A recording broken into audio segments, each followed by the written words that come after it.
ಸ್ನೇಹಿತರೆ, ನಿಮಗಿದು ಸ್ವಾಗತ. ಇದು ಅಮೋಘ ಭಾರತ. ಇವತ್ತು ನಾವೊಂದು ವಿಶೇಷವಾದಂತಹ ಜಾಗಕ್ಕೆ ಬಂದಿದ್ದೇವೆ. ನಮ್ಮ ಭಾರತೀಯ ಸಂಸ್ಕೃತಿ ಅಂದ ತಕ್ಷಣ ಯೋಗ, ಆಯುರ್ವೇದ, ಖಗೋಳಶಾಸ್ತ್ರ, ಹೀಗೆ ಹಲವಾರು ವಿಜ್ಞಾನಗಳು, ಹಲವಾರು ಆಚಾರ ವಿಚಾರಗಳು ನಮಗೆ ನೆನಪಿಗೆ ಬರ್ತವೆ. ಇಡೀ ಜಗತ್ತಿಗೆ ಶೂನ್ಯವನ್ನ ಕೊಟ್ಟು ಜಗತ್ತು ಹೀಗೆ ಸಾಗಬೇಕೆಂದು ಹೇಳಿದಂತಹ ಹೆಮ್ಮೆಯ ಸಂಸ್ಕೃತಿಯ ವಾರಸುದಾರರು ನಾವೆಲ್ಲ. ನಮ್ಮ ಹಿರಿಯರು ಇಡೀ ಜಗತ್ತಿಗೆ ಯೋಗವನ್ನ ಕಲಿಸಿದ್ರು, ಆಯುರ್ವೇದವನ್ನ ಕಲಿಸಿದ್ರು, ಹಲವಾರು ವಿಜ್ಞಾನಗಳನ್ನ ಕಲಿಸಿದ್ರು, ಹೀಗೆ ಸಾಕಷ್ಟು ವಿಚಾರಗಳನ್ನ ಜಗತ್ತಿಗೆ ಕೊಡುಗೆಯಾಗಿ ಕೊಟ್ಟರು. ಆದ್ರೆ ಪ್ರಸ್ತುತ ದಿನಮಾನಕ್ಕೆ ಸೇರಿದಂತಹ ನೀವೆಲ್ಲರೂ ಯಾವುದೋ ಪಾಶ್ಚಾತ್ಯ ಸಂಸ್ಕೃತಿಯ ಕಡೆಗೆ ನಾವೆಲ್ಲರೂ ಹೆಜ್ಜೆಯನ್ನು ನಡೀತಾ ಇದ್ದೀವಿ. ಅದಕ್ಕೆ ನಾವು ಮಾರು ಹೋಗ್ತಿದ್ವಿ. ಆದ್ರೆ ನಮ್ಮ ಸಂಸ್ಕೃತಿಯಲ್ಲೂ ಕೂಡ ಒಂದು ಶ್ರೇಷ್ಠತೆ ಇತ್ತು, ನಮ್ಮ ಸಂಸ್ಕೃತಿಯಲ್ಲೂ ಕೂಡ ಅದ್ಭುತವಾದಂತಹ ಶಕ್ತಿ ಇತ್ತು ಅನ್ನೋದನ್ನ ನಾವು ಮರಿತಾ ಇದ್ದೀವಿ. ನಾನು ಯಾವ್ದ್ರ ಬಗ್ಗೆ ಮಾತಾಡ್ತಿದ್ದೇನೆ ಅಂದ್ರೆ ಯೋಗ ಅನ್ನುವಂಥದ್ದು ಇಡೀ ಜಗತ್ತನ್ನ ಇದೀಗ ಅಪ್ಪಿಕೊಳ್ತಾ ಇದೆ. ಆದ್ರೆ ಯೋಗವನ್ನ ಕೊಟ್ಟಿರ್ತಕ್ಕಂಥ ನಾವೇ ಯೋಗವನ್ನ ಬಿಡ್ತಾ ಇದ್ದೀವಿ.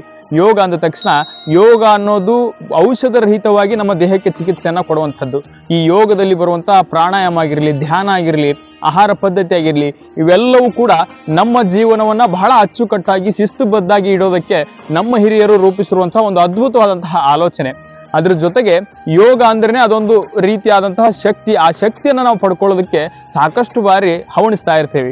ಆ ರೀತಿ ಈ ನಿಟ್ಟಿನಲ್ಲಿ ಸಾಕಷ್ಟು ಯೋಗಗಳನ್ನ, ಸಾಕಷ್ಟು ಧ್ಯಾನಗಳನ್ನ, ಪ್ರಾಣಾಯಾಮದ ಹಲವಾರು ಭಂಗಿಗಳನ್ನ ನಾವು ಅಲ್ಲಿ ಇಲ್ಲಿ ಕೇಳಿ ತಿಳ್ಕೊಂಡಿರ್ತೀವಿ. ಆದ್ರೆ ಇಲ್ಲಿರುವಂತಹ ಸಿದ್ಧ ಸಮಾಧಿ ಯೋಗ ಆಶ್ರಮ ಎನ್ನುವಂಥದ್ದು ನಮ್ಮ ಧಾರವಾಡ ಜಿಲ್ಲೆಯ ಕಲಘಟಗಿ ತಾಲೂಕಿನ ಸುರಶೆಟ್ಟಿಕೊಪ್ಪದಲ್ಲಿದೆ. ಈ ಆಶ್ರಮದ ವಿಶೇಷತೆ ಏನಂದ್ರೆ ಇಲ್ಲಿ ಸಾಕಷ್ಟು ಶಿಬಿರಗಳನ್ನ ಮಾಡಲಾಗ್ತದೆ.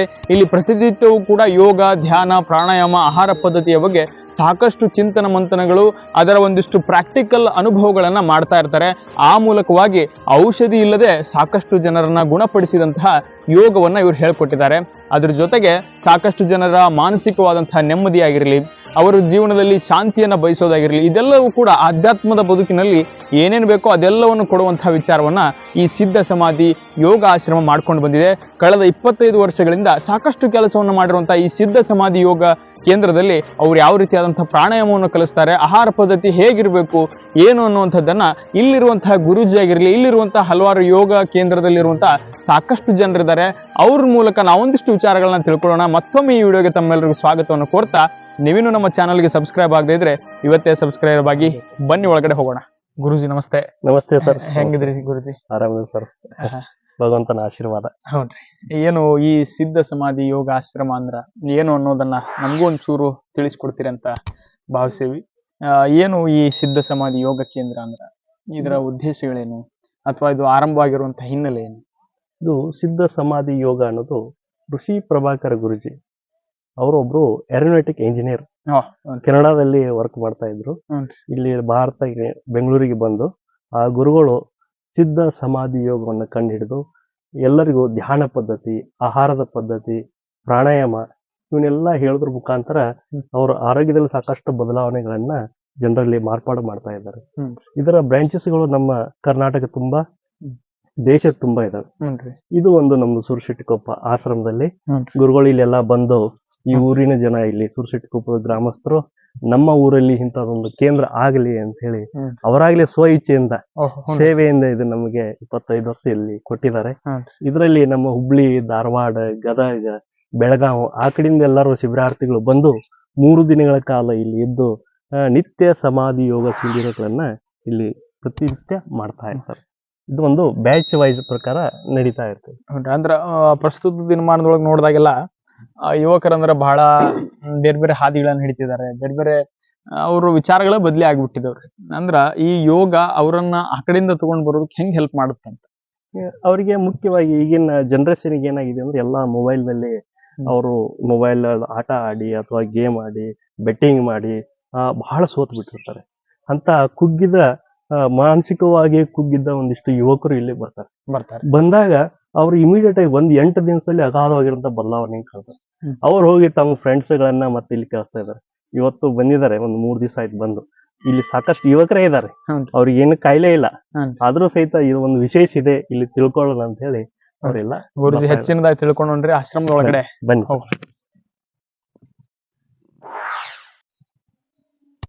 ಇದು ನಮ್ದು ನಿತ್ಯ ಸಮಾಧಿ ಯೋಗ ಹಾಲ್. ಇಲ್ಲಿ ನಿಸರ್ಗದತ್ತವಾಗಿ ಇದ್ಕೊಂಡು ಆಹಾರದ ಬಗ್ಗೆ ಅಲ್ಲಿ ಅಗ್ನಿಹೋತ್ರವನ್ನ ಮಾಡ್ತಾ ಇದ್ದಾರೆ. ಅಂದ್ರೆ ಈಗ ಸದ್ಯಕ್ಕೆ ಶಿಬಿರ ಆರಂಭ ಐತಿ? ಶಿಬಿರ ನಡೆದಿದೆ, ಈಗ 3 ದಿನದಿಂದ ಆರಂಭ ಇದೆ. ಇವತ್ತು ಇವತ್ತು ಕೊನೆ ಕೊನೆಯ ದಿನ. ಓಹೋ ಅಲ್ಲಿ ಫೋಟೋದಲ್ಲಿದ್ದವರು ಯೋಗ ಬ್ರಹ್ಮ ಋಷಿ ಪ್ರಭಾಕರ್ ಗುರುಜಿ, ಅಲ್ಲಿ ಮೇಲ್ಗಡೆ ಮೇಲ್ಗಡೆ ಇದ್ದವರು. ಹ್ಮ್. ಅವರು ನಮ್ಮ ಗುರುಗಳು ಇಲ್ಲಿ ಬಂದು ಈ ಆಶ್ರಮವನ್ನ ಸೃಷ್ಟಿ ಮಾಡಿ ಇಲ್ಲಿ ನಮಗೆ ಇದನ್ನ ನೋಡ್ಕೊಂಡು ಹೋಗ್ಲಿಕ್ಕೆ, ಇಲ್ಲಿ ಒಂದು ಶಿಬಿರಗಳನ್ನು ನಡೆಸಲಿಕ್ಕೆ ಆ ಗುರುಗಳು ನಮಗೆ ಒಂದು ಮಾರ್ಗದರ್ಶನದಲ್ಲಿ ಈ ಒಂದು ಸೇವಾ ಕಾರ್ಯಕ್ರಮ ಎಲ್ಲರೂ ಇಲ್ಲಿ ಮಾಡ್ತಾ ಇದ್ದಾರೆ. ಇವರೆಲ್ಲಾ ಶಿಬಿರಾರ್ಥಿಗಳು ಅಣ್ಣಿಗೇರಿ ಮತ್ತು ಹುಬ್ಳಿ, ಅಲ್ಲಿಂದ ಎಲ್ಲರೂ ಬಂದಿದ್ದಾರೆ. ಯುವಕರಿದ್ದಾರೆ, ವಯಸ್ಸಾದವರು ಇದ್ದಾರೆ, ಟೀಚರ್ಸ್ ಇದ್ದಾರೆ, ಜಾಬ್ ಹೋಲ್ಡರ್ಸ್, ಇವರೆಲ್ಲ ಬಂದಿದ್ದಾರೆ. ಎಲ್ಲಾ ಇಲಾಖೆಯಲ್ಲಿ ಇದ್ದವರು ಸಹಿತ ಇಲ್ಲಿ ಬಂದು ಮಗುವಿನ ತರ ಅವರೆಲ್ಲ ಇಲ್ಲಿ ಭಾಗವಹಿಸಿ ಆನಂದದ, ಅಂದ್ರೆ ಇಲ್ಲಿಗೆ ಬರೋದ್ರಿಂದ ಒಬ್ಬ ಸಾಮಾನ್ಯನಿಗೆ ಆಗುವಂತ ಲಾಭ ಬಹಳ ಸಣ್ಣದಾಗಿ ಹೇಳೋದಾದ್ರೆ ಬಹಳ ಸಾಮಾನ್ಯನಿಗೆ ಆಗುವಂತ ಲಾಭಗಳು, ಸಾಮಾನ್ಯನಿಗೆ ಆಗುವಂತ ಲಾಭ ಅವ್ರಿಗೆ ಶಾರೀರಿಕವಾಗಿ, ಮಾನಸಿಕವಾಗಿ, ಆಧ್ಯಾತ್ಮಿಕವಾಗಿ, ಸಾಮಾಜಿಕವಾಗಿ ಮೊದಲು ಒಂದು ರೀತಿ ಇರ್ತಾರೆ. ಅಗಾಧವಾಗಿರುವಂತಹ ಬದಲಾವಣೆಗಳಲ್ಲಿ ಕೇವಲ 10+3 10+3 ಈ 3 ದಿನಗಳಲ್ಲಿ ಅವರು ಥಿಯರಿ ಪ್ಲಸ್ ಪ್ರಾಕ್ಟಿಕಲ್ ಅದನ್ನ ಕಂಡುಕೊಳ್ತಾರೆ. ಅಗ್ನಿಹೋತ್ರ ಹೋಮ ವೈಯಕ್ತಿಕ ಜೀವನದಿಂದ ಹಿಡಿದುಕೊಂಡು ಜಾಗತಿಕ ಜೀವನದವರೆಗೂ ಮನುಷ್ಯ ಏನೆಲ್ಲ ಸಮಸ್ಯೆಗಳನ್ನು ಅನುಭವಿಸುತ್ತಾನೋ ಆ ಎಲ್ಲ ಸಮಸ್ಯೆಗಳಿಗೂ ಪರಿಹಾರವನ್ನು ಕೊಡಬಲ್ಲಂತಹ ಶಕ್ತಿ ಈ ಅಗ್ನಿಹೋತ್ರಕ್ಕಿದೆ. ಈ ಅಗ್ನಿಹೋತ್ರ ಹೋಮ ಆಚರಣೆಯ ವೈಜ್ಞಾನಿಕ ಲಾಭಗಳನ್ನು ಹೇಳುವುದಾದರೆ, ತಮಗೆಲ್ಲ ಗೊತ್ತಿರುವ ಹಾಗೆ 1983ರಲ್ಲಿ ಭೂಪಾಲ ಅನಿಲ ದುರಂತ ಆಗಿತ್ತು. ರಾತ್ರಿ ಆ ಫ್ಯಾಕ್ಟರಿಯಿಂದ ವಿಷಾನಿಲ ಬಿಡುಗಡೆ ಆಗಿ ಸುಮಾರು 3 ಕಿಲೋಮೀಟರ್ವರೆಗೆ ವಿಷಾನಿಲ ವ್ಯಾಪ್ತಿಯಾಗಿತ್ತು. ಮಾರನೇ ದಿವಸ ಬೆಳಗ್ಗೆ 50,000 ಜನ ಹಾಸ್ಪಿಟ್ಲ್ಗೆ ಅಡ್ಮಿಟ್ ಆಗಿದ್ದರೆ ಆ ವ್ಯಾಪ್ತಿಯಲ್ಲೇ ಬರುವಂತಹ 4 ಬ್ರಾಹ್ಮಣ ಕುಟುಂಬಗಳಿಗೆ ಏನೂ ಆಗಿರಲಿಲ್ಲ. ಆ ಸುದ್ದಿ ಪತ್ರಿಕೆಯಲ್ಲಿ ಬಂತು. ಜರ್ಮನಿಂದ ಒಬ್ಬ ವಿಜ್ಞಾನಿ ಬಂದ. ಈ 4 ಮನೆಗಳಿಗೆ ಯಾಕೆ ಏನೂ ಆಗಿಲ್ಲ ಅಂತ ರಿಸರ್ಚ್ ಮಾಡಿ ನೋಡಿದರೆ ಆ ಮನೆಗಳಲ್ಲಿ ಹಲವಾರು ವರ್ಷಗಳಿಂದ ನಿರಂತರವಾಗಿ ಅಗ್ನಿಹೋತ್ರ ಹೋಮವನ್ನು ಆಚರಣೆ ಮಾಡ್ತಾ ಇರೋದ್ರಿಂದ ಆ ಮನೆಗೆ ವಿಷಾನಿಲ ತಾಗಿಲ್ಲ ಅನ್ನೋದನ್ನು ಆ ವಿಜ್ಞಾನಿ ರಿಪೋರ್ಟ್ ಮಾಡಿದ. ಅದರ ಜೊತೆಗೆ ಈ ಅಗ್ನಿಹೋತ್ರ ಹೋಮವನ್ನು ಆಚರಣೆ ಮಾಡಿದ ಒಂದೇ ವಾರದಲ್ಲೇ ಮನೆಯಲ್ಲಿರುವಂತಹ ಎಲ್ಲ ವ್ಯಕ್ತಿಗಳ ಸಿಟ್ಟು ಕಡಿಮೆ ಆಗ್ತದೆ, ಪರಸ್ಪರ ಸಂಬಂಧಗಳಲ್ಲಿ ಚೈತನ್ಯವನ್ನು ಕಾಣ್ಬೋದು, ಯಾವುದೇ ಗಲಾಟೆ ಗದ್ದಲಗಳು ಆಗೋದಿಲ್ಲ. ನಿಮ್ಮ ಗಮನ ಉಸಿರಾಟದ ಕಡೆಗೆ ಇದೆ. ನಿಧಾನವಾಗಿ ಪೂರ್ತಿಯಾಗಿ ಉಸಿರನ್ನು ತೆಗೆದುಕೊಳ್ತಾ ಇದ್ದೀರಿ. ಗಂಟಲಿಂದ ಜೋರಾಗಿ ಶಬ್ದ ಮಾಡ್ತಾ ಉಸಿರನ್ನು ಹೊರಗಡೆ ಹಾಕ್ತಾ ಇದ್ದೀರಿ. ಶರೀರ ಪೂರ್ತಿ ಸಡಿಲವಾಗಿದೆ. ಉಸಿರಾಟದ ಕಡೆಗೆ ಗಮನ ಇದೆ.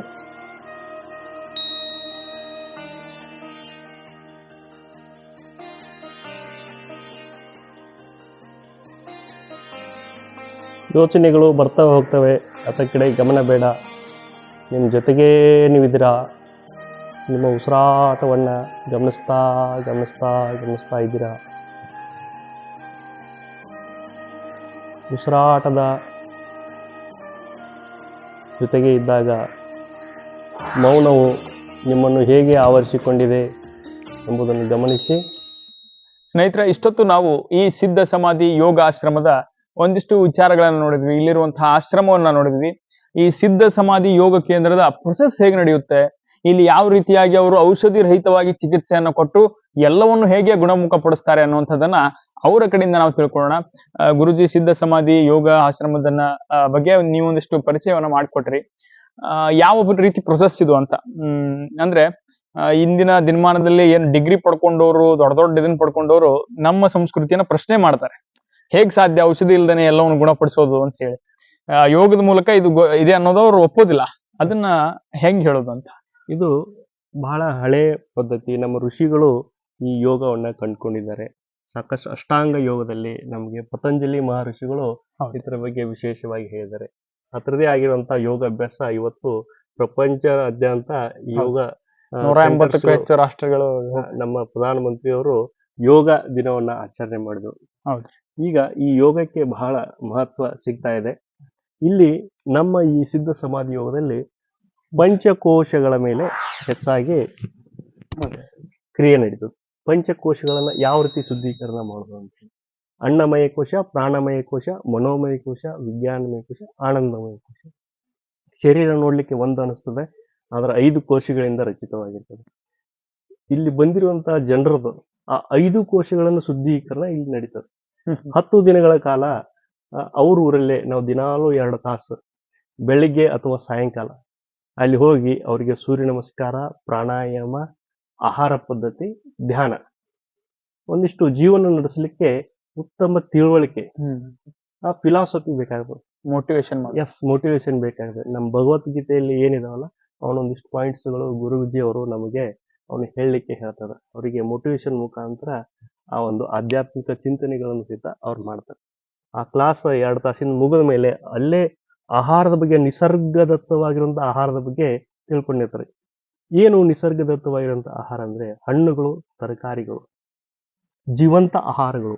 ಋಷಿ ಪ್ರಭಾಕರ್ ಗುರುಜಿಯವರು ಆ ಆಹಾರದ ಬಗ್ಗೆ ಸ್ವತಃ ತಮ್ಮ ಮೇಲೆ ಪ್ರಯೋಗವನ್ನು ಮಾಡಿಕೊಂಡು ಅದನ್ನ ಕಂಡುಕೊಂಡು ಅದನ್ನು ಸಿದ್ಧಪಡಿಸಿದ್ರು.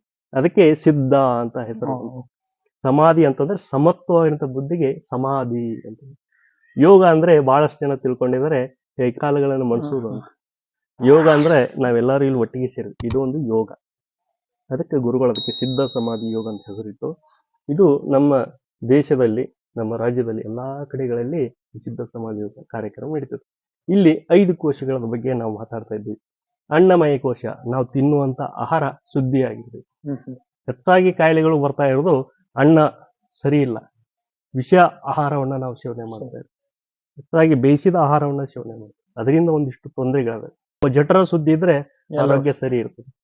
ಅದಕ್ಕಾಗಿ ಇಲ್ಲಿ ಅನ್ನಮಯ ಕೋಶ ಶುದ್ಧೀಕರಣದ ಬಗ್ಗೆ, ಆಹಾರದ ಬಗ್ಗೆ ಹೆಚ್ಚು ವಿಶೇಷವಾಗಿ ಒತ್ತು ಕೊಟ್ಟು ಜೀವಂತ ಆಹಾರಗಳನ್ನ ಅವ್ರಿಗೆ ಇಲ್ಲಿ ನಾವು ಥಿಯರಿ ಹೇಳ್ತೇವೆ, ಜೊತೆಗೆ ಪ್ರಾಕ್ಟಿಕಲ್ ಕ್ಲಾಸ್ ಮೂಲಕ ಸೇವನೆ ಮಾಡಿ ಹೋಗ್ತಾರೆ. ಇಂಥದೇ ಮಲಬದ್ಧತೆ ತೊಂದರೆ ಇರ್ಬೋದು, ಮೂಲವ್ಯಾಧಿ ತೊಂದರೆ ಇರ್ಬೋದು, ಅದು ಕೇವಲ ಒಂದು 8 ದಿವಸದಲ್ಲಿ ಅವರಿಗೆ ಪೂರ್ತಿಯಾಗಿ ಆರಾಮಾಗಿ. ಸಾಕಷ್ಟು ಥೈರಾಯ್ಡ್ ಇರುವಂತ ಪ್ರಾಬ್ಲಮ್ ಇರುವಂತ ಇಲ್ಲಿ ಪೇಷಂಟ್ಗಳು ಬಂದಿರ್ತಾರೆ. ಜಾಯಿಂಟ್ ಪೇನ್ ಇರ್ತಾರೆ, ಹಾರ್ಟ್ ಪ್ರಾಬ್ಲಮ್ ಇರ್ತದೆ. ಯಾವಾಗ ನಿಸರ್ಗದತ್ತವಾಗಿರುವಂತಹ ಆಹಾರವನ್ನು ಸೇವನೆ ಮಾಡಬೇಕು, ಅದು ಔಷಧಿ ರೂಪವಾಗಿ ಅಲ್ಲಿ ಕೆಲಸ ಮಾಡುತ್ತೆ. ಆಹಾರವೇ ಔಷಧಿಯಾಗಿ ಅವರಿಗೆ ಕಾಯಿಲೆಗಳು ಹೋಗಿ, ಆಹಾರ ನಿಸರ್ಗದತ್ತವಾಗಿರುವಂತ ಆಹಾರ, ಬೇಯಿಸದೇ ಇರುವಂತ ಆಹಾರ, ವಿಶೇಷವಾಗಿ ಹಣ್ಣುಗಳು, ತರಕಾರಿಗಳು, ಸೊಪ್ಪುಗಳು, ಡ್ರೈ ಫ್ರೂಟ್ಸ್ಗಳು, ಇಂಥ ಆಹಾರವನ್ನು ಹೆಚ್ಚಾಗಿ ಅವರಿಗೆ ಜ್ಯೂಸ್ ವಿಶೇಷವಾಗಿ ಅವ್ರನ್ನ ಇಲ್ಲಿ ನಾವು ಮಾಡಿಕೊಡ್ತಾ ಅದನ್ನು ತಿಂದು ಅವರು ಸಂಪೂರ್ಣ ಅನ್ನಮಯ ಕೋಶನ ಶುದ್ಧಿ ಮಾಡ್ತಾರೆ.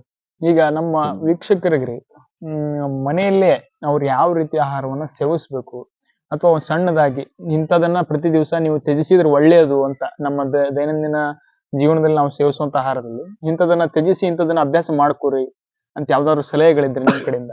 ನಾವು ಹೆಚ್ಚಾಗಿ ಇಲ್ಲಿ ಶಿಬಿರಾರ್ಥಿಗಳಿಗೆ ನಾವು ಇಲ್ಲಿ ಮಕ್ಕಳ ಶಿಬಿರ ಅಂತ ಮಾಡ್ತೀವಿ. 8 ದಿವಸ ಮಕ್ಕಳು ಬಂದು ಇಲ್ಲೇ ಇರ್ತಾರೆ. ಆ ಮಕ್ಕಳಿಗೆ ನಾವು ಏನ್ ಹೇಳ್ತೇವೆ ಅಂದ್ರೆ 8 ದಿವಸ ಆ ಮಕ್ಕಳಿಗೆ ನಾವು ಬೇಕರಿದು ಫಾಸ್ಟ್ ಫುಡ್ ಆಹಾರ ಅದನ್ನು ಪೂರ್ತಿ ಬಿಟ್ಟು ಮಕ್ಕಳು ಇಲ್ಲಿ ನೇಚರ್ ಫುಡ್ ಅನ್ನ ತಿನ್ಕೊಂಡು ಇಲ್ಲಿ ಪೂರ್ಣವಾಗಿ. ಅದಕ್ಕೆ ನಾನು ಪಾಲಕರಿಗೆ ಎಲ್ಲರಿಗೂ ಕೇಳ್ಕೊಳ್ಳೋದು, ತಮ್ಮ ಮಕ್ಕಳಿಗೆ ಆಯ್ತು ತಾವಾಯ್ತು ಇಲ್ಲಿ ಮಕ್ಕಳಿಗೆ ಬೇಕರಿದು ಮತ್ತು ಫಾಸ್ಟ್ ಫುಡ್ ಆಹಾರವನ್ನ ಸಂಪೂರ್ಣ ಬಿಡಬೇಕಾಗ್ತದೆ. ಅದ್ರ ಜೊತೆ ಮಕ್ಕಳಿಗೆ ಹಣ್ಣುಗಳು, ಡ್ರೈ ಫ್ರೂಟ್ಸ್ಗಳು ಅವುಗಳ ಅಭ್ಯಾಸ ತಾವು ಮಾಡ್ಕೋಬೇಕು, ಮಕ್ಕಳಿಗೆ ಸಹಿತ ಅದರ ರುಚಿಯನ್ನ ತೋರಿಸ್ಬೇಕು ಅಂತ ಹೇಳ್ಕೊಳ್ತಾರೆ.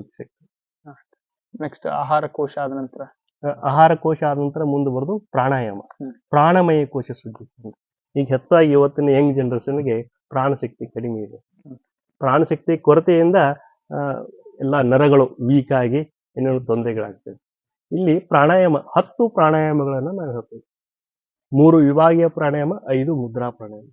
ಅವುಗಳ ಮುಖಾಂತರ ಶರೀರದಲ್ಲಿ 72,000 ಸೂಕ್ಷ್ಮ ಮತ್ತು ಅತಿ ಸೂಕ್ಷ್ಮ ನರನಾಡಿಗಳು ಪ್ರಾಣಶಕ್ತಿ ಫ್ಲೋ ಆಗಿ ಒಂದೊಂದು ಭಾಗಕ್ಕೆ ಪ್ರಾಣಶಕ್ತಿ ರೀಚ್ ಮಾಡಿದಾಗ ಅಲ್ಲಿ ಪ್ರಾಣಿಕ್ ಎನರ್ಜಿ ಹೋಗಿ ಅದು ಹೀಲ್ ಆಗಿ ಆ ನೋವು ಸಂಪೂರ್ಣ ಕಡಿಮೆ ಆಗಿರುವಂತಹ ಉದಾಹರಣೆಗಳು. ಅಂದ್ರೆ ಈಗ ಆಹಾರ ಕೋಶ ಆಗಿರಲಿ ಅಥವಾ ಪ್ರಾಣ ಕೋಶದಿಂದ ಯಾರಾದ್ರೂ ತಮ್ಮ ಅನುಭವಕ್ಕೆ ಬಂದಂತೆ ಯಾರಾದ್ರೂ ಅದರಿಂದ ಯೂಸ್ ಪಡ್ಕೊಂಡವ್ರು ನಿಮ್ಮ ಉದಾಹರಣೆ ಕೊಟ್ಟು ಹೇಳೋದಾದ್ರೆ? ಉದಾಹರಣೆ ಕೊಟ್ಟು ಹೇಳೋದು ಅಂತಂದ್ರೆ ಇಲ್ಲೇ ತಾವು ಈಗ ಅನುಭವ ಅವ್ರದ್ದು ಸ್ವತಃ ತಾವೇ ಕೇಳ್ಬೋದು.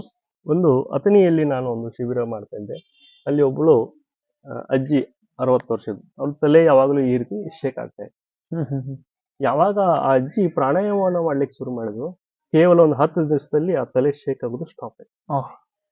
ಒಬ್ರು ನಮ್ಮ ಗೆಳೆಯರು, ಅವ್ರಿಗೆ ಬ್ರೈನ್ ಟ್ಯೂಮರ್ ಆಗಿತ್ತು. ಡಾಕ್ಟರ್ ಅವ್ರಿಗೆ 3 ತಿಂಗಳು ಅಂತ ಹೇಳಿ ಟೈಮ್ ಕೊಟ್ಟಿದ್ರು. 3 ತಿಂಗಳು ಅಷ್ಟೇ ಬದುಕ್ತಾರೆ ಇವರು. ಆವಾಗ ಅವರು ಬಂದು ಹುಬ್ಳಿಯಲ್ಲಿ ಈ ಸಿದ್ಧ ಸಮಾಧಿ ಕ್ಲಾಸ್ ಅನ್ನ ತೆಗೆದುಕೊಂಡ್ರು. ಪ್ರಾಣಾಯಾಮ ಮಾಡಿದ್ರು. ಈಗ ಅವರೊಬ್ರು ಬಂಕಾಪುರ ಆ ಕಡೆಗೆ ಸಿದ್ಧ ಸಮಾಧಿ ಯೋಗದ ಟೀಚರ್ ಆಗಿ ಒಂದು ಸೇವೆಯನ್ನು ಸಲ್ಲಿಸ್ತಾರೆ. ಇಂಥ ಚಮತ್ಕಾರಿ ರೂಪದಲ್ಲಿ ಪ್ರಾಣಾಯಾಮದ ಇಫೆಕ್ಟ್ ಆಗ್ತಾ ಇದೆ. ಮನೋಮಯ ಕೋಶದ ಬಗ್ಗೆ ಮನಸ್ಸು ಚಂಚಲ ಆಗಿಬಿಟ್ಟಿದೆ. ಟೆನ್ಷನ್ಗಳು, ಮಾನಸಿಕ ಒತ್ತಡ ಬಹಳ ಆಗ್ತಾ ಇದೆ. ದಿನಾಲೂ ನಿದ್ದೆ ಮಾಡ್ತೀವಿ ನಾವು. ನಿದ್ದೆ ಮಾಡಿದರೆ ಆ ಮಾನಸಿಕ ಒತ್ತಡ ಸ್ವಲ್ಪ ಕಡಿಮೆ ಆಗುತ್ತೆ. ಮತ್ತೆ ಕೆಲವು ಡೀಪ್ ರೂಟೆಡ್ ಟೆನ್ಷನ್ ಇರ್ತವೆ. ಅವುಗಳನ್ನ ಹೋಗಿಸ್ಬೇಕಾದ್ರೆ ನಾವು ಧ್ಯಾನದ ಅವಶ್ಯಕತೆ ಇರ್ತದೆ. ಋಷಿ ಮುನಿಗಳು ಧ್ಯಾನದಲ್ಲಿ ಅಗಾಧವಾಗಿರುವಂಥ ಸಾಧನೆಯನ್ನ ಮಾಡ್ಕೊಂಡಿದ್ದಾರೆ. ಇವತ್ತಿನ ಪೀಳಿಗೆಗೆ ಈ ಧ್ಯಾನದ ಪರಿಚಯವನ್ನ ಮಾಡಿಸ್ಬೇಕಂತೇಳಿ ನಮ್ಮ ಗುರುಗಳು ಅದನ್ನ ಸ್ವತಃ ತಮ್ಮ ಮೇಲೆ ಪ್ರಯೋಗ ಮಾಡಿಕೊಂಡು 1978ರಲ್ಲಿ ಈ ಸಿದ್ಧ ಸಮಾಧಿ ಯೋಗದ ಮುಖಾಂತರ ಎಲ್ಲಾ ಕಡೆಗೆ ಧ್ಯಾನದ ಪ್ರಚಾರವನ್ನ ಮಾಡ್ತಾ ಇದ್ದಾರೆ. ಇದು ಧ್ಯಾನ 15 ನಿಮಿಷದ ಧ್ಯಾನ. ಏನು ಮಾಡದೆ ಸುಮ್ಮನೆ ಇರು, ನಿರ್ವಿಕಲ್ಪ ಸಮಾಧಿ ಅಂತ ಬರ್ತದೆ. ಧ್ಯಾನದಲ್ಲಿ 108 ಧ್ಯಾನಗಳು. ಇಲ್ಲಿ ಆ ಗುರುಗಳು ನಮಗೆ ನಿರ್ವಿಕಲ್ಪ ಸಮಾಧಿ, ನಮ್ಮ ದಿನನಿತ್ಯದ ಎಲ್ಲಾ ಕೆಲಸಗಳನ್ನು ಮಾಡ್ಕೊಂಡು ಸ್ವಲ್ಪ ಆರಾಮಾಗಿ ಕಣ್ಣು ಮುಚ್ಕೊಂಡು ಕೂತ್ಕೊಂಡು ಧ್ಯಾನ ಮಾಡಿದಾಗ ಮಾನಸಿಕ ಒತ್ತಡಗಳು ಹೋಗ್ತವೆ, ಭಯ ಹೋಗ್ತದೆ, ಮಕ್ಕಳಿಗೆ ಮೆಮೊರಿ ಪವರ್ ಇನ್ಕ್ರೀಸ್ ಆಗಿರುತ್ತೆ. ಇದು ಧ್ಯಾನ. ಮುಂದಿನ ಕೋಶ ವಿಜ್ಞಾನಮಯ ಕೋಶ. ಇದು ನಮ್ಮ ಜ್ಞಾನಕ್ಕೆ ಸಂಬಂಧಪಟ್ಟಿದ್ದು. ನಮಗೆಲ್ಲರಿಗೂ ಒಂದು ಜ್ಞಾನ ಇದೆ. ಯಾವ ಜ್ಞಾನ ಅಂತಂದ್ರೆ ಹೊಟ್ಟೆ ತುಂಬಿಕೊಳ್ಳೋ ಸಲುವಾಗಿ ಒಂದಿಷ್ಟು ಪಡ್ಕೊಳ್ಳುವಂಥ ಜ್ಞಾನ. ಆದರೆ ಆತ್ಮಜ್ಞಾನ ಅಂತ ಹಿಂದೆ ಗುರುಕುಲದಲ್ಲಿ ಆತ್ಮಜ್ಞಾನವನ್ನು ಗುರುಗಳು ಕೊಡ್ತಿದ್ರು. ಈಗಿನ ಯುವ ಪೀಳಿಗೆಗೆ ಆತ್ಮಜ್ಞಾನದ ಕೊರತೆ ಇದೆ. ಅದಕ್ಕೋಸ್ಕರ ಇಲ್ಲಿ ವಿಜ್ಞಾನಮಯ ಕೋಶದ ಮುಖಾಂತರ ಆತ್ಮಜ್ಞಾನವನ್ನು ನಾವು ಇಲ್ಲಿ ಥಿಯರಿ ಮತ್ತು ಪ್ರಾಕ್ಟಿಕಲ್ ಆಗಿ ಕೊಡ್ತೀವಿ. 5ನೇ ಕೋಶದ ಬಗ್ಗೆ ಹೇಳೋದಾದ್ರೆ ಆನಂದಮಯ ಕೋಶ. ಆನಂದವಾಗಿ ಹೇಗೆ ಬದುಕಬೇಕು, ಕಾರಣ ಇಲ್ಲಾರದೆ ಆನಂದವಾಗಿರೋದು, ಅತಿ ಸುಲಭವಾಗಿ ಸರಳವಾಗಿ ಮಗುವಾಗಿ ಹೇಗೆ ಬದುಕಬೇಕು ಅನ್ನೋದನ್ನ ನಾವಿಲ್ಲಿ ಆಟದ ಮುಖಾಂತರ, ಫನ್ ಕ್ಲಬ್ಗಳ ಮುಖಾಂತರ, ಇಲ್ಲಿ ದೊಡ್ಡವರಿಗೂ ಸಹಿತ ದೊಡ್ಡವರಿಂದ ಮಗುವಾಗುದು, ನಾನು ಯಾರು ಅಲ್ಲ ಅನ್ನೋ ಸ್ಥಿತಿಯಲ್ಲಿ ಇದ್ಕೊಂಡು ಮಗುವಾಗಿ ಆನಂದವನ್ನು ಪಡೋದು ಇಲ್ಲಿ ಹೇಳಿಕೊಡ್ತೇವೆ. ಇಲ್ಲಿ 5 ಕೋಶಗಳ ಈ ರೀತಿ ಶುದ್ಧೀಕರಣ ನಾವು ಮಾಡ್ತಾ ಇದ್ದೀವಿ. ಗುರುಜಿ, ಈಗ ಈ 5 ಕೋಶಗಳಿಂದ ಉಪಯೋಗವನ್ನು ಪಡ್ಕೊಂಡು ಈ ನಿಮ್ಮ ಶಿಬಿರಗಳನ್ನ ಅಟೆಂಡ್ ಮಾಡಿ ಇದರಿಂದ ಬದಲಾವಣೆಯನ್ನು ಪಡ್ಕೊಂಡು ಎಲ್ಲರೂ ಪಡ್ಕೊಂಡಿರ್ತಾರೆ. ಬಟ್ ಅಚ್ಚರಿಯ ರೀತಿ ಒಳಗೆ ಬದಲಾವಣೆ ಪಡ್ಕೊಂಡವ್ರು ಬೇರೆ ಇರ್ತಾರೆ. ಅವರು ಯಾವಾಗಲೂ ನಿಮ್ಮ ನಿಮ್ಮ ನೆನಪಿನೊಳಗೆ ಇರ್ತಾರ. ಅವ್ರು ಅಚ್ಚರಿಯ ರೀತಿ ಒಳಗೆ ಬದಲಾವಣೆ 2-3 ಉದಾಹರಣೆ ಯಾರು ಅಂತವ್ರು? ಈಗ ಹಿಂದೆ ಹೇಳಿದ್ದೆ ನಾನು, ಒಬ್ರು ಬ್ರೈನ್ ಟ್ಯೂಮರ್ ಆಗಿತ್ತು. ಎಷ್ಟೋ ಜನ ಸಾಧಕರು ಪ್ಯಾರಲಿಸ್ ಪೇಷಂಟ್ಗಳು ಬಂದಿರ್ತಾರೆ. ಕೇವಲ ಧ್ಯಾನ ಮತ್ತು ಪ್ರಾಣಾಯಾಮದಿಂದ ಅವರು ಸರಿಯಾಗಿರುವಂತ ಉದಾಹರಣೆಗಳು ಸಾಕಷ್ಟು ಇದಾವೆ. ಬ್ಯಾಕ್ ಪೇನ್ ಅಂತ ಬರ್ತಾರೆ, ಇನ್ನೇನು ಹೋಗಿ ಆಪರೇಷನ್ ಮಾಡಿಸ್ಕೋಬೇಕು ಅಂತ ಡಾಕ್ಟರ್ ಹೇಳ್ತಾರೆ, ನೀನು ಆಪರೇಷನ್ ಮಾಡಿಸ್ಕೊಳ್ಳೇಬೇಕು ಅಂತ. ಯಂಗ್ ಏಜ್ನವರು ಇಲ್ಲಿ ಬಂದು ಪ್ರಾಣಾಯಾಮ ಮಾಡಿದಾಗ ಕೇವಲ ಒಂದು 15 ದಿವಸದಲ್ಲಿ ಬ್ಯಾಕ್ ಪೇನ್ ಪೂರ್ತಿ ಮಾಯ ಆಗಿಬಿಡ್ತದೆ. ಮತ್ತೆ ಯುವಕರಿಗೆ ಯಾವ ರೀತಿ ಉಪಯೋಗ ಆಗ್ತದೆ? ಇದು ಯುವಕರಿಗೆ, ಇವತ್ತಿನ ಯುವ ಪೀಳಿಗೆ ಹೆಚ್ಚಾಗಿ ಮೊಬೈಲ್, ಟಿವಿ ಅಥವಾ ದುಶ್ಚಟಗಳಿಗೆ ಬಲಿಯಾಗ್ತಾ ಇದ್ದಾರೆ. ಇದು ಯುವಕರಿಗೆ ಈ ಒಂದು ಕೋರ್ಸ್ಗೆ ಅವ್ರು ಬಂದ್ರೆ ಅವ್ರ ಜೀವನದಲ್ಲಿ ಒಂದು ಟರ್ನಿಂಗ್ ಪಾಯಿಂಟ್. ಮುಂದೆ ಅವ್ರ ಗುರಿಯನ್ನ ಯಾವ ರೀತಿ ಸಾಧಿಸಬೇಕು ಅನ್ನೋದನ್ನ ಯುವಕರಿಗೆ ಇಲ್ಲಿ ಒಂದು ಕೌನ್ಸಿಲಿಂಗ್ ಮುಖಾಂತರ ಈ ಒಂದು ಕೋರ್ಸ್ನಲ್ಲಿ ಅವರಿಗೆ ತಿಳಿ ಹೇಳಲಾಗ್ತದೆ. ಅಂದ್ರೆ ನೀವು ನಡೆಸುವಂತ ಈ ಶಿಬಿರದ ಸ್ಥಿತಿ ಅಂದ್ರೆ ಪ್ರೊಸೆಸ್ ಹೆಂಗಿರ್ತೈತಿ? ಯಾವ ರೀತಿ, ಎಷ್ಟು ದಿನಗಳು, ಏನು ಇದ್ರ ಫೀಸ್ ಏನು, ಅಥವಾ ಇದರಲ್ಲಿ ಇರುವಂತಹ ಎಲ್ಲ ಸ್ಟ್ರಕ್ಚರ್ಸ್ ಹೇಗಿರುತ್ತೆ ಅದರದೊಂದು ಪರಿಕಲ್ಪನೆ? ಇಲ್ಲಿ ನಾವು 10 ದಿನಗಳ ದಿನಾಲು 10 ದಿನಗಳ ಆಯಾ ಊರಲ್ಲಿ, ಸಿಟಿಗಳೆಲ್ಲ ಇಲ್ಲಿ ಸಣ್ಣ ಸಣ್ಣ ಹಳ್ಳಿಗಳೆಲ್ಲ ಅಂದ್ರೆ ಅವರಾಗ್ಲೇ ನಮಗೆ ಕರೀತಾರೆ, ಬನ್ನಿ ಇಂತಲ್ಲಿ ಕ್ಲಾಸ್ ಮಾಡಿ ಅಂತೇಳಿ. ನಾವು ಹೋಗಿ ಒಂದ್ ಯಾವ್ದೋ ಸ್ಕೂಲನೋ ಹಾಲ್ನೋ ಅಲ್ಲಿ ಹೋಗಿ ಪ್ರತಿನಿತ್ಯ ಒಂದು 2 ತಾಸು ಅವರಿಗೆ ಇವೆಲ್ಲ ಪ್ರಾಣಾಯಾಮ, ಸೂರ್ಯ ನಮಸ್ಕಾರ, ಧ್ಯಾನ, ಆಹಾರ ಪದ್ಧತಿ ದಿನಾಲು 2 ತಾಸು ಟ್ರೈನಿಂಗ್ ಕೊಟ್ಟು ಬರ್ತಾರೆ 10 ದಿನಗಳ ಕಾಲ. 10 ದಿನಗಳ ಮಧ್ಯದಲ್ಲಿ ಒಂದ್ ದಿವಸ ಬ್ರಹ್ಮೋಪದೇಶ ಕಾರ್ಯಕ್ರಮ ಇರ್ತದೆ, ಅಂದ್ರೆ ಧ್ಯಾನದ ಕಾರ್ಯಕ್ರಮ. ಅವತ್ತು ಫುಲ್ ಡೇ ಇರ್ತದೆ. ಅವತ್ತು ಹಸಿ ತರಕಾರಿಯ ಮೃಷ್ಟಾನ ಭೋಜನ, ಅದನ್ನು ತಿನ್ಕೊಂಡು ಧ್ಯಾನವನ್ನ ಮಾಡಿಕೊಂಡು ಆಟವನ್ನ ಆಡ್ಕೊಂಡು ಮಾಡುವಂತ ಒಂದು ಬ್ರಹ್ಮೋಪದೇಶ ಕಾರ್ಯಕ್ರಮ. 10 ದಿವಸ ಅಲ್ಲಿ ಮುಗಿದ ಮೇಲೆ ಈ ಆಶ್ರಮಕ್ಕೆ 3 ದಿನಗಳ ತರಬೇತಿಗೆ ಅವರೆಲ್ಲರೂ ಸೇರಿ ಒಂದು ವೆಹಿಕಲ್ ಮಾಡ್ಕೊಂಡು ಇಲ್ಲಿ ಬಂದು 3 ದಿನಗಳ ಕಾಲ ಇಲ್ಲಿ ಅವ್ರ ಮೊಬೈಲ್ ಎಲ್ಲ ಸ್ವಿಚ್ ಆಫ್ ಆಗಿರ್ತವೆ.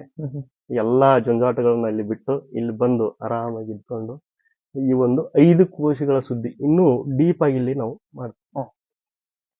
ಫೀಸ್ ಸ್ಟ್ರಕ್ಚರ್ ಇದ್ರದ್ದು ಡಿಪೆಂಡ್ ಅಪಾನ್ ಸಿಟಿ ಇದ್ದಾಗ ಸ್ವಲ್ಪ ಒಂದು ನಾವು 2,000 2,500 ಈ ರೀತಿ ಮಾಡ್ತೀವಿ. ಹಳ್ಳಿಗಳಲ್ಲಿ ಒಂದ್ ಸ್ವಲ್ಪ ಒಂದು 200 ಹಿಂಗೆ ಕಡಿಮೆ ಇಟ್ಟು 1,800 1,500 ಈ ರೀತಿ ನಾವು ಫೀಸ್ ಸ್ಟ್ರಕ್ಚರ್ ಇರ್ತದೆ. ಆ ಫೀಸ್ ಇಲ್ಲಿ 3 ದಿವಸ ಇರ್ಲಿಕ್ಕೆ ನಮ್ದು ಓಡಾಡ್ಲಿಕ್ಕೆ ಎಕ್ಸ್ಪೆಂಡಿಚರ್ ನಮ್ದೇ ಆಗಿರುವಂತ ಒಂದು ಸಂಸ್ಥೆ ಇದೆ, ಋಷಿ ಸಂಸ್ಕಾರ ವಿದ್ಯಾಕೇಂದ್ರ ಅಂತ. ಆ ಟ್ರಸ್ಟ್ ಇದೆ. ಆ ಟ್ರಸ್ಟ್ ಮುಖಾಂತರ ಇದು ಫೀಸ್ ಸ್ಟ್ರಕ್ಚರ್ ಎಲ್ಲ ಇದು ಮಾಡ್ಕೊಂಡು ನಾವು ನಡೆಸ್ತಾ ಇದ್ದೀವಿ. ಬ್ಯೂಸಿ ಸ್ಕೆಡ್ಯೂಲ್ ಅಂದ್ರೆ ನಮ್ಮ ಜೀವನದಲ್ಲಿ ದೊಡ್ಡ ಸಾಧನೆ ಇಂದಿನ ದಿನಮಾನಕ್ಕೆ ಯಾವ್ದಂದ್ರೆ ಬೆಳಿಗ್ಗೆ ಎದ್ದು ಆಫೀಸ್ಗೆ ಹೋಗಿ ರಾತ್ರಿ ಬಂದು ಮನೆ ಮಲ್ಕೊಳ್ಳೋದೇ ಇಂದಿನ ದೊಡ್ಡ ಸಾಧನೆಯಾಗಿ ನಾವು ಮಾರ್ಪಟ್ಟು ಬಿಟ್ಟಿದ್ದೀವಿ. ಆದ್ರೆ ಇದಕ್ಕೂ ಕೂಡ ದೊಡ್ಡದಾದಂತಹ ಸಾಧನೆ ಇದೆ. ಇದಕ್ಕೂ ಕೂಡ ಎಲ್ಲವನ್ನು ಬಿಟ್ಟು ಬದುಕಬೇಕು, ಶಾಂತಿಯನ್ನ ಹುಡುಕ್ಬೇಕು ಅನ್ನುವಂತ ಹತ್ರ ನಾವೆಲ್ಲರೂ ಹೊರಟಿದ್ದೀವಿ. ಅದಕ್ಕಾಗಿ ಯೋಗ ಅನ್ನುವಂಥದ್ದು, ಪ್ರಾಣಾಯಾಮ ಅನ್ನುವಂಥದ್ದು, ಧ್ಯಾನ ಅನ್ನುವಂಥದ್ದು ನಮ್ಮೆಲ್ಲರ ಜೀವನಕ್ಕೂ ಒಂದು ಉತ್ಸಾಹವನ್ನ, ಒಂದು ಶಕ್ತಿಯನ್ನ ತುಂಬುವಂತ ಕೆಲಸವನ್ನು ಮಾಡುತ್ತೆ. ಈ ಶಿಬಿರವನ್ನ ಏನು ಗುರುಗಳು ಹೇಳಿರುವಂತ ಈ ಶಿಬಿರ ಇವತ್ತಿಗೆ ಮುಕ್ತಾಯಗೊಳ್ತಿದೆ. ಈ ಶಿಬಿರದಲ್ಲಿ ಸಾಕಷ್ಟು ಜನ ಪಾಲ್ಗೊಂಡಿದ್ರು. ಅವರ ಒಂದಿಷ್ಟು ಅನುಭವಗಳನ್ನ ಕೇಳಿ ತಿಳ್ಕೊಳ್ಳೋಣ ಅಂತ ಹೇಳ್ತಾ ಇದೀನಿ. ಇದೀಗ ಅವರ ಅನುಭವವನ್ನ ಕೇಳೋಣ, ಬನ್ನಿ. ನಮಸ್ಕಾರ. ತಮ್ಮ ಊರು ಹೆಸರು? ನನ್ನ ಹೆಸರು ಗಂಗಾಧರ್ ಹಿರೇಮಠ ಅಂತ. ನಾನು ಪ್ರೌಢಶಾಲಾ ಶಿಕ್ಷಕ, ಹುಬ್ಳಿಯಿಂದ ಬಂದಿದ್ದೀನಿ. ನಾನು ಮೊದಲು ಇಲ್ಲಿ ನನಗೆ ಗ್ಯಾಸ್ಟ್ರೈಟು ಮತ್ತು ಡಿಸ್ಕ್ ಬಲ್ಸು ಮತ್ತು ಸರ್ವೈಕಲ್ಲು, ಸ್ಪಾಂಡ್ಲಸಿಂಗ್ ಅನೇಕ ಸಮಸ್ಯೆಗಳಿಂದ ನಾನು ನರಳ್ತಾ ಇದ್ದೆ. ಭಾಳಷ್ಟು ಡಾಕ್ಟರ್ಗಳಿಗೆ, ದವಾಖಾನೆಗಳಿಗೆ ತೋರಿಸಿದ್ದೆ. ತಾತ್ಕಾಲಿಕ ರಿಲೀಫ್ ಸಿಕ್ಕಿತ್ತು. ಆದ್ರೆ ಈ ರೀತಿ ಭಾಳಷ್ಟು ನನಗೆ ಯಾವುದೇ ರೀತಿಯ ಸಮಾಧಾನ ಕೊಡುವಂಥ ಆರೋಗ್ಯ ಇರಲಿಲ್ಲ. ಹೀಗಾಗಿ ನಾನು ಇನ್ನು ಹುಡುಕ್ತಾ ಇರುವಂಥ ಸಂದರ್ಭದೊಳಗೆ ಈ ಗುರೂಜಿಯವರ ಈ ಒಂದು ಸಿದ್ಧಿ ಸಮಾಧಿ ಯೋಗದ ಮಾಹಿತಿ ಸಿಕ್ತು. ಹೀಗಾಗಿ ನಾನು ಈ ತರಬೇತಿಗೆ ಸೇರಿಕೊಂಡೆ. 10 ದಿವಸ ಮತ್ತು ಈ 3 ದಿವಸದ ತರಬೇತಿಯಲ್ಲಿ ನನ್ನ ಈ ಹೊಟ್ಟೆಯ ಸಮಸ್ಯೆ, ಗ್ಯಾಸ್ಟ್ರೈಟ್ ಆಗಲಿ, ಜಠರ ಸಮಸ್ಯೆ ಮತ್ತು ಈ ಎಲ್ಲ ಜಾಯಿಂಟ್ ಪೇನು ಮತ್ತು ಈ ಡಿಸ್ಕ್ ಬಲ್ಸ್ನಂಥ ಎಲ್ಲ ಈ ಸಮಸ್ಯೆಗಳು ಭಾಳಷ್ಟು ನಿವಾರಣೆ ಆಗ್ಯಾವು. ಈಗ ನಾನು ಭಾಳಷ್ಟು ಆರಾಮವಾಗಿದ್ದೇನೆ ಮತ್ತು ಮಾನಸಿಕವಾಗಿಯೂ ನನಗೆ ಸಾಕಷ್ಟು ನೆಮ್ಮದಿ ಮತ್ತು ಶಾಂತಿ ದೊರಕೈತಿ ಅಂಥೇಳಿ, ಸತ್ಯವಾಗಿ ಅಂಥೇಳಿ ನಾನು ಇದನ್ನು. ಜೈ ಗುರುದೇವ್. ನನ್ನ ಹೆಸರು ಶ್ರುತಿ ಅಂತ. ನಾನು ಬೆಂಗಳೂರಿಂದ ಬಂದಿದ್ದೀನಿ. ನಾನು ಫ್ರೀಲ್ಯಾನ್ಸ್ ಇಂಟೀರಿಯರ್ ಡಿಸೈನರ್ ಆಗಿದ್ದೆ. ನನಗೆ ತುಂಬ ಸ್ಟ್ರೆಸ್ ಮತ್ತು ಆಂಗ್ಸೈಟಿ ಇಶ್ಯೂಸ್ ಇತ್ತು. ಇಲ್ಲಿ ಬಂದು ಈ ಶಿಬಿರ ಅಟೆಂಡ್ ಮಾಡಿದ ಮೇಲೆ ನಾನು 95% ಕ್ಯೂರ್ ಆಗಿ, ಇವಾಗ ನನಗೆ ಸ್ಲೀಪ್ ಇಶ್ಯೂಸ್ ಇತ್ತು. ಅಂದರೆ ರಾತ್ರಿ ಎಲ್ಲ ನಿದ್ದೆ ಬರ್ತಿರ್ಲಿಲ್ಲ. ಇಲ್ಲಿ ಬಂದು ಇದೆಲ್ಲ ಮಾಡಿದ ಮೇಲೆ ಚೆನ್ನಾಗಿ ನಿದ್ದೆ ಬರ್ತಿದೆ. ನನ್ನ ಆರೋಗ್ಯಕ್ಕಿಂತ ತುಂಬ ಸುಧಾರಣೆ ಆಗಿದೆ. ನಿಮ್ಮ ಹೆಸರು? ನನ್ನ ಹೆಸರು ಸೋಮಶೇಖರಯ್ಯ ಚಿಕ್ಕಮಠ. ನಾನು ಹುಬ್ಬಳ್ಳಿಯಿಂದ ಬಂದಿದ್ದೇನೆ. ಈ ಶಿಬಿರವನ್ನು ಸೇರಲು ಕಾರಣವೇನೆಂದರೆ, ನನಗೆ ಸಕ್ಕರೆ ಕಾಯಿಲೆ ಇರುವುದರಿಂದ ಇದರ ಉಪಯೋಗ ಆಗ್ತೈತಿ ಅಂತ ನನಗೆ ತಿಳಿಸಿದರು. ಈಗ ನನಗೆ ಅದು ಸಕ್ಕರೆ ಕಾಯಿಲೆ ನಿಯಂತ್ರಣಕ್ಕೆ ಬಂದದ. ಜೈ ಗುರುದೇವ್. ನನ್ನ ಹೆಸರು ಪದ್ಮಶ್ರೀ ಕಲ್ಲಾಪುರ್ ಅಂತ. ನಾನು ಹುಬ್ಳಿಯಿಂದ ಬಂದಿದ್ದೇನೆ. ಈ ಶಿಬಿರದಿಂದ ನನಗೆ ಸಾಕಷ್ಟು ಲಾಭಗಳಾಗಿದ್ದಾವೆ. ನಾನು ಸುಮಾರಿಗೆ 2-3 ತಿಂಗಳಿಂದ ತುಂಬ ಟ್ರಸ್ಟಿಗೆ ಒಳಗಾಗಿದೆ. ತುಂಬ ಒತ್ತಡ, ಮಾನಸಿಕ ಒತ್ತಡ, ಊಟ ಸೇರ್ತಾ ಇರಲಿಲ್ಲ, ಯಾವುದರಲ್ಲೂ ಇಂಟ್ರೆಸ್ಟ್ ಇರಲಿಲ್ಲ. ಹೀಗಾಗಿ ನಾನು ಬಹಳ ಕಷ್ಟಪಟ್ಟೆ. ಈ ಶಿಬಿರಕ್ಕೆ ಬಂದು ಎಲ್ಲ ಇವ್ರು ಹೇಳ್ಕೊಟ್ಟಂತಹ ಎಲ್ಲ ಒಂದು ಆಸನಗಳಾಗಲಿ ಮತ್ತೊಂದು ಯೋಗಗಳಾಗಲಿ ಎಲ್ಲ ಮಾಡಿ ಆದಮೇಲೆ ನಿಜವಾಗ್ಲೂ ಟ್ಯಾಬ್ಲೆಟ್ಸ್ ತಗೊಳ್ದಿದ್ರೆ ನಂಗೆ ನಿದ್ದೆನೇ ಬರ್ತಾ ಇರಲಿಲ್ಲ. ಆದರೆ ಈಗ ಇಲ್ಲಿ ಬಂದಾಗಿಂದ ನಾನು ಒಂದೂ ಟ್ಯಾಬ್ಲೆಟ್ ತಗೊಂಡಿಲ್ಲ. ನನಗೆ ತುಂಬ ಖುಷಿಯಾಗಿದೆ. ಕಣ್ಣು ತುಂಬ ನಿದ್ದೆ ಮಾಡಿದ್ದೀನಿ. ಊಟ ಕೂಡ ಇಲ್ಲಿ ಬಂದಮೇಲೆ ಚೆನ್ನಾಗಿ ಊಟ ಮಾಡಿದ್ದೀನಿ. ಜೈ ಗುರುದೇವ್. ನಾನು ಗಾಯತ್ರಿ ಅಣ್ಣಿಗೇರಿ ಅಂತ ಬಂದಿದ್ದೀನಿ. ನಾ ಈ ಶಿಬಿರಕ್ಕೆ ಅಟೆಂಡ್ ಆದ್ಮೇಲೆ ನಂದು ಫಸ್ಟ್ ಇರೋ ಜೀವನನ ಬೇರೆ ಇತ್ತು. ಇಲ್ಲಿ ಬಂದ್ಮೇಲೆ ನನ್ನ ಜೀವನನ ಬೇರೆ ಆಯ್ತು. ನಾನು ಈಗಿನ ಯೂತ್ ಆಗಿರೋದ್ರಿಂದ ಈಗಿನ ಯೂತ್ಸ್ ಎಲ್ಲ ಬಹಳ ಫ್ಯಾಷನ್ಗೆ ಅಡಾಪ್ಟ್ ಆಗ್ಬಿಟ್ಟಿದಾರ. ಸೊ ನಾವು ಆ ಫ್ಯಾಷನ್ ಅನ್ನ ಬಿಟ್ಟು ನಮ್ಮ ಸಂಸ್ಕೃತಿಯನ್ನ ಕಾಪಾಡೋದಕ್ಕೋಸ್ಕರ ಇಂಥ ಶಿಬಿರಗಳಿಗೆ ನಾವು ಯೂತ್ಸ್ ಎಲ್ಲ ಅಟೆಂಡ್ ಆಗ್ಬೇಕು. ಸೊ ನಾವ್ ಈ ತರ ಅಟೆಂಡ್ ಆಗೋದ್ರಿಂದ ಇಲ್ಲಿ ಧ್ಯಾನ, ಪ್ರಾಣಾಯಾಮ, ಯೋಗಗಳನ್ನ ಕಲಿತೇವಿ. ಸೊ ಈಗೆಲ್ಲ ಏನಂತಾರೆ, ಇಂಥ ಶಿಬಿರಕ್ಕೆಲ್ಲ ಏನ್ ಮಾಡ್ಬೇಕಂದ್ರೆ ಮುಪ್ಪಾದ್ಮೇಲೆ ಹೋಗ್ಬೇಕು. ಈಗೆಲ್ಲ ನಮ್ಗೆ ಯಾವ ಡಿಸೀಸಸ್ ಇರಂಗಿಲ್ಲ. ಸೊ ಅವಾಗ ಹೋದ್ರೆ ನಡೀತೈತಿ ಅಂತಾರ. ನಾವ್ ಯೂತ್ಸ್ ಇರುವಾಗ ಈ ಕಾರ್ಯ ಯಾಕೆ ಮಾಡ್ಬಾರ್ದು? ಇವಾಗ್ಲಿಂತನ ನಾವ್ ಈ ತರ ಶಿಬಿರಗಳಿಗೆ ಹೋಗೋದ್ರಿಂದ ನಮ್ಗೆ ಯಾವುದೇ ಅನಾರೋಗ್ಯಗಳಂತ ಬರುದಿಲ್ಲ. ಸೊ ನಾವ್ ಇವಾಗ್ಲಿಂತನ ಇಂಥ ಶಿಬಿರಕ್ಕೆ ಅಟೆಂಡ್ ಆದ್ರ ನಮ್ ಲೈಫ್ ಇನ್ನೂ ಚೆನ್ನಾಗಿರ್ತೈತೆ ಅಂತ ಹೇಳ್ಬೋದು. ಜೈ ಗುರುದೇವ್. ನನ್ನ ಹೆಸರು ಚಿದಾನಂದ್ ಅಂತ. ನಾನು ಹುಬ್ಬಳ್ಳಿಯಿಂದ ಬಂದಿದ್ದೇನೆ. ಬ್ಯಾಂಕ್ ಎಂಪ್ಲಾಯಿ ವರ್ಕ್ ಮಾಡ್ತಾ ಇದ್ದೀನಿ ಹುಬ್ಳಿಯಲ್ಲಿ. ಸೊ SSY ಶಿಬಿರ ಅತ್ಯಮೂಲ್ಯವಾಗಿ ಅವರು ಅಟೆಂಡ್ ಮಾಡಲೇಬೇಕು. ಇದರಿಂದ ಏನಾಗುತ್ತೆ, ಮಾನವಿನ ಪ್ರಗತಿ ಅನುಸಾರವಾಗಿ ಅವ್ರು ಬೆಳೀತಾರ. ಇನ್ನೊಂದೇನಂದ್ರೆ ಮುಂದೆ ಬರುವಂತ ಜನರೇಷನ್ಗೆ ನಾವು ಕೂಡ ನಾಲೆಜ್ ಕೊಡ್ಬೋದು. ಹಾಗೂ ಈ ಧ್ಯಾನ, ನಮ್ಮ ಸನಾತನ ಧರ್ಮದಿಂದ ಬಂದಂತಹ ಈ ಧ್ಯಾನ, ಜಪ, ಆಹಾರ ಪದ್ಧತಿನ ಇವಾಗಿಂದಾನೇ ಅಳವಡಿಸ್ಕೊಂಡ್ರೆ ನಾವು ಮುಂದೆ ಬರುವಂತ ಕಷ್ಟಗಳನ್ನು ನಿವಾರಣೆ ಮಾಡ್ಕೋಬಹುದು ಅಂತ ಹೇಳಿ ನನ್ನ ಮಾತನ್ನ ಹೇಳ್ತೀನಿ. ಜೈ Gurudev. My name is Ramesh Kenchapnawar. Now I am pursuing PhD. But ಏನಪ್ಪಾ ಅಂತಂದ್ರೆ ನಮ್ಮ ಜೀವನ ಶೈಲಿ ಏನಾಗೈತಪ್ಪ ಅಂತಂದ್ರೆ ಎಲ್ಲದರೊಳಗೂ ಟೆಕ್ನಾಲಜಿ ಮುಂದುವರೆದ ಎಲ್ಲ ಅದ. ಬಟ್ ನಾನು ಎದಕ್ಕೆ ವರ್ಕ್ ಮಾಡಾಕತ್ತೇನಲ್ಲ, ಸೊ ಅದನ್ನ ನಾನು ಅಲ್ಲೇ ಅದು ನಾನು ಕಂಡ್ಕೊಂಡಿಲ್ಲ ನಾ ಏನ್ ಅನ್ನೋದು. ಇಲ್ಲಿ ಬಂದ್ಮೇಲೆ ಏನಾಯ್ತಪ್ಪ ಅಂತಂದ್ರೆ ನನಗೆ ಎನರ್ಜಿ ಲೆವೆಲ್ ಹೈ ಆಗೈತಿ, decision making and clarity of thoughts. ಒಂದ್ಸರಿ ಏನಾಗತ್ತಪ್ಪ ಅಂತಂದ್ರೆ decision making is tough this situation, some situations. So ಈಗ ನನಗೆ ಏನ್ ಫೀಲ್ ಆಗತ್ತಪ್ಪ ಅಂತಂದ್ರೆ I have a lot of clarity in my future. ಜೈ ಗುರುದೇವ್. ಸಿದ್ಧ ಸಮಾಧಿ ಯೋಗಾಶ್ರಮ ಸುರಶೆಟ್ಟಿಕೊಪ್ಪದಲ್ಲಿರುವಂತಹ ಶ್ರೀ ಕುಮಾರ್ ಗುರುಜಿಯವರ ಶಿಷ್ಯನಾಗಿ ಕಳೆದ ಒಂದು 10 ವರ್ಷಗಳಿಂದ ಅವರ ಮಾರ್ಗದರ್ಶನದಲ್ಲಿ ಇಲ್ಲಿ ಬರುವಂತಹ ಸಾಧಕರಿಗೆ ಪ್ರಾಣಾಯಾಮಗಳನ್ನು ಹೇಳುವುದರ ಜೊತೆಗೆ ಅವರ ಕ್ಷೇಮ ಸಮಾಚಾರವನ್ನು ವಿಚಾರಿಸಿಕೊಳ್ತಾ ಇದ್ದೇನೆ. ನಾವು ನೋಡಿದ ಹಾಗೆ BP, ಶುಗರ್, ಮಂಡಿ ನೋವು, ತಲೆನೋವು, ಬೆನ್ನೋವು ಹಾಗೆ ಇನ್ನಿತರೆ ಯಾವುದೇ ಸಮಸ್ಯೆಗಳಿರಬಹುದು, ಎಲ್ಲರೂ ಗುಣವಾಗಿ ಹೋಗಿರುವುದನ್ನು ನಾವು ನೋಡಿದ್ದೇವೆ. ಉದಾಹರಣೆಗೆ ಹೇಳೋದಾದ್ರೆ ಹೆಬ್ಸೂರಿಂದ ಒಬ್ಬ ಅಮ್ಮ ಬಂದಿದ್ರು. ಅವರು ಆಶ್ರಮಕ್ಕೆ ಬರಬೇಕಾದ್ರೇನೆ ಒಂದು ಕಾಲು ನಡಗಿಸ್ಕೋತಾ ಒಂದು ಕೈ ನಡಗಿಸ್ಕೋತಾ ಬರ್ತಾ ಇದ್ರು. ಇಲ್ಲಿ ಬಂದು 3 ದಿವಸದಲ್ಲಿ ಅವ್ರು ಆರಾಮಾಗಿ ನಡ್ಕೊಂಡು ಮನೆಗೆ ಹೋಗಿದ್ದ ನಾವು ಕಣ್ಣಾರೆ ನೋಡಿದ್ದೇವೆ. ಎಲ್ಲ ಸಾಧಕರು ಸಹ ನೋಡಿದ್ದಾರೆ. ಹಾಗೆ ಬ್ರೈನ್ ಟ್ಯೂಮರ್ ಉದಾಹರಣೆಗಳನ್ನ ಈಗಾಗಲೇ ಗುರುಗಳು ಹೇಳಿದ್ದಾರೆ. ಇನ್ನಿತರ ಯಾವುದೇ ಕಾಯಿಲೆ ಇರಬಹುದು, ಮಾನಸಿಕತೆಯಿಂದ ಬಳಲ್ತಾ ಇರುವಂತ ಸಾಕಷ್ಟು ವ್ಯಕ್ತಿಗಳು ಗುಣ ಆಗಿ ಹೋಗಿರೋದನ್ನ ನಾವು ನೋಡಿದ್ದೇವೆ. ಈ ಹಿನ್ನೆಲೆಯಲ್ಲಿ ನಮ್ಮ ಪ್ರಾಣಾಯಾಮಗಳು ಹಾಗೂ ಧ್ಯಾನಗಳು, ಆಹಾರ ಪದ್ಧತಿ ಬಹುಮುಖ್ಯ ಪಾತ್ರವನ್ನ ವಹಿಸ್ತಾ ಬಂದಿದೆ. ಜೈ ಗುರುದೇವ್. ಸ್ನೇಹಿತರೆ, ನಾವು ಇಷ್ಟೊತ್ತು ಸಾಕಷ್ಟು ಜನರ ಅನುಭವಗಳನ್ನ ಕೇಳಿದ್ವಿ. ಇದೆಲ್ಲವನ್ನು ಕೇಳಿದಾಗ ನಮ್ಗೆ ಅಚ್ಚರಿ ಅನಿಸ್ಬೋದು, ಬೇರೆ ಬೇರೆ ತರನಾದಂತಹ ವಿಚಾರಗಳನ್ನ ಮಾಡ್ಬೋದು. ಯಾಕಂದ್ರೆ ನಾವು ಕಲಿತವರು ಎನ್ನುವಂತಹ ದೊಡ್ಡ ಪಟ್ಟವನ್ನು ಕಟ್ಕೊಂಡು ತಿರುಗಾಡ್ತಿದ್ವಿ. ಇದೆಲ್ಲವೂ ಕೂಡ ನಾವು ಮೂಢನಂಬಿಕೆ ಅನ್ಬಹುದು, ಮತ್ತೊಂದು ಅನ್ಬಹುದು, ಎಲ್ಲವೂ ಅನ್ಬಹುದು. ಇಲ್ಲಿ ಬಂದಿರುವಂತವ್ರು ಯಾರು ಸಾಮಾನ್ಯವಾದವರಲ್ಲ, ಎಲ್ಲರೂ ಎಜುಕೇಟೆಡ್ಸ್, ಎಲ್ಲರೂ ನಮ್ಮಂತೆ ಕಲಿತವರೇ. ಇದನ್ನ ನಾವೆಲ್ಲರೂ ಅರ್ಥ ಮಾಡ್ಕೊಳ್ಬೇಕು. ಅವರು ಕಲಿತವರಾದ್ರೂ ಕೂಡ ಇಲ್ಲಿಗೆ ಬಂದು ಈ ಯೋಗದ, ಧ್ಯಾನದ, ಪ್ರಾಣಾಯಾಮದ, ಆಹಾರ ಪದ್ಧತಿಯ ಎಲ್ಲ ಅವಕಾಶಗಳನ್ನ, ಎಲ್ಲ ವಿಚಾರಗಳನ್ನ ತಿಳ್ಕೊಂಡು ಅವರ ಜೀವನದಲ್ಲಾಗಿರುವಂತಹ ಬದಲಾವಣೆಯನ್ನ ಬಹಳ ಚೆನ್ನಾಗಿ ಹೇಳಿದ್ರು. ಅದನ್ನು ಕೂಡ ನಾವು ಕೇಳಿದ್ವಿ. ಹಿಂಗೆ ಯೋಗ ಅನ್ನುವಂಥದ್ದು, ಭಾರತೀಯ ವಿಚಾರಗಳನ್ನುವಂಥದ್ದು ಸುಮ್ಮನೆ ಬಂದಿರುವಂತದ್ದಲ್ಲ. ಅದರ ಹಿಂದೆ ವಿಜ್ಞಾನವಿದೆ. ವಿಜ್ಞಾನ ಅನ್ನುವಂಥ ಶಬ್ದ ಈಗೀಗ ಹುಟ್ಟುಕೊಂಡಿದೆ. ಆದ್ರೆ ಈ ವಿಜ್ಞಾನ ಎನ್ನುವಂಥದ್ದನ್ನ ನಮ್ಮ ಹಿಂದಿನ ಹಿರಿಯರು, ಪೂರ್ವಜರು ಅದೆಷ್ಟೋ ವರ್ಷಗಳ ಹಿಂದೆನೆ ವಿಜ್ಞಾನ ಎನ್ನುವಂಥದ್ದನ್ನ ನಮ್ಮ ಜೀವನ ಪದ್ಧತಿ ಒಳಗಡೆ ನಮಗ್ ಗೊತ್ತಿಲ್ಲದೇನೆ ಅಳವಡಿಸಿದ್ರು. ಅದನ್ನ ನಾವು ಮರ್ತಿದೀವಿ. ಅದನ್ನ ಮರಳಿ ನಮಗೆ ನೆನಪಿಸುವಂತಹ ಕೆಲಸವನ್ನ, ಅದನ್ನ ಜೀವಂತವಾಗಿಡುವಂತಹ ಕೆಲಸವನ್ನ ಸಿದ್ಧ ಸಮಾಧಿ ಯೋಗ ಆಶ್ರಮದಂತಹ ಅದೆಷ್ಟೋ ಸಂಸ್ಥೆಗಳು ಮಾಡ್ತವೆ. ನೀವು ಕೂಡ ಇಂತಹ ಶಿಬಿರಗಳಿಗೆ ಬಂದು ಅಟೆಂಡ್ ಆಗಬಹುದು. ಇದರ ಒಂದಿಷ್ಟು ವಿವರಗಳನ್ನ ನಮ್ಮ ಡಿಸ್ಕ್ರಿಪ್ಷನ್ ಅಲ್ಲಿ ಕೊಟ್ಟಿರ್ತೇವೆ. ತಾವು ಕೂಡ ಅವರನ್ನ ಸಂಪರ್ಕ ಮಾಡಬಹುದು ಅಂತ ಹೇಳ್ತಾ ನಮ್ಮ ಈ ವಿಡಿಯೋನ ಇಲ್ಲಿಗೆ ಮುಗಿಸ್ತಾ ಇದೀವಿ. ಮತ್ತೆ ಮುಂದಿನ ವಿಡಿಯೋದಲ್ಲಿ ಸಿಗೋಣ. ನಮ್ಮ ಚಾನಲ್ ನೀವು ಇನ್ನೂ ಸಬ್ಸ್ಕ್ರೈಬ್ ಆಗದೆ ಇದ್ರೆ ಇವತ್ತೇ ಸಬ್ಸ್ಕ್ರೈಬ್ ಆಗಿ. ಜೈ ಹಿಂದ್, ವಂದೇ ಭಾರತ ಮಾತರಂ.